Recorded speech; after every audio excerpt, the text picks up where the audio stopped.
سلام به همه دوستان. امروز اومدیم با این برج TNT باحال کاری کنیم که شما بهترین لذت رو ببرید. پس تا آخر ویدیو با من همراه باشید و کانال رو سابسکرایب کنید، ویدیو رو لایک کنید، زنگوله بغلش هم بذارید روی آل. 3 2 1.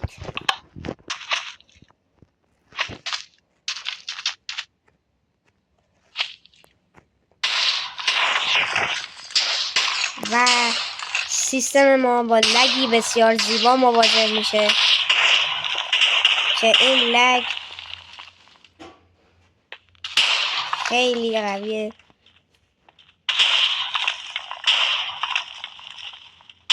و اگر شما سیستم ضعیفی دارید که باید TNT سیستم داغ میکنه و نابود میشه مثل سیستم دوست من، لطفا این کارو نکنید. خداحافظ تا یه ویدیوی دیگه.